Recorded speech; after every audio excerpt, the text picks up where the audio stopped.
Le 13 janvier 2024 marquera le début de la Coupe d'Afrique des Nations 2023 en Côte d'Ivoire. Et parmi les prétendants au titre continental, les Fennecs d'Algérie se positionnent comme l'une des équipes à surveiller. Après une année 2023 soldée par 10 matchs sans défaite, soit 7 victoires et 3 nuls, les champions d'Afrique des Nations 2019 comptent marquer ainsi la CAN 2023 en remportant le trophée. Pour y arriver, Djamel Belmadi, le coach algérien, compte sur des piliers de son équipe comme Riyad Mahrez, Youssef Attal, Islam Slimani et bien d'autres. Quand on démarre une compétition, ça ne changera jamais. Ça. C'est toujours pour aller au plus loin, pour aller vaincre, pour aller obtenir le résultat optimum.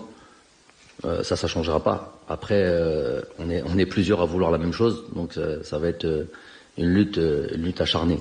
Les champions d'Afrique 2019, après un stage de 10 jours effectué du côté du Togo, les Algériens ont bouclé leur préparation en disputant 2 matchs amicaux.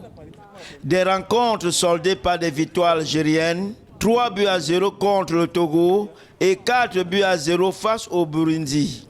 Invaincus depuis 2023, les Fennecs logés dans le groupe D de la CAN 2023 espèrent poursuivre sur cette lancée le 15 janvier 2024 contre l'Angola, avant de défier le 20 janvier le Burkina Faso et la Mauritanie le 23 janvier 2024. J'estime que c'est une poule qui peut être perçue aujourd'hui comme équilibrée parce que l'Algérie de 2019 a perdu un peu quelques repères, mais logiquement c'est une poule qui est à la merci de l'Algérie. Sauf qu'il y a un gros piège dans cette poule. D'abord avec le Burkina Faso qui n'est pas une équipe facile en phase de groupe de la Coupe d'Afrique des Nations.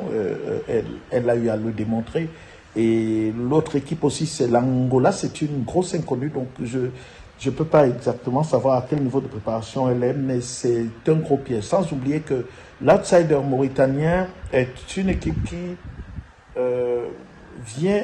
qui commence à prendre le rythme de la compétition. Donc en réalité, à s'arrimer aux performances de haut niveau. Considérée comme l'une des favorites de la compétition, la sélection algérienne devrait composer avec une perte de profondeur de banc à raison d'une série de blessures de certains de ses cadres avant le début du tournoi. Classée à la 30e place du classement FIFA, l'Algérie vient en Côte d'Ivoire pour réitérer l'espoir de la campagne égyptienne en 2019 en remportant son 3e sacre en terre ivoirienne.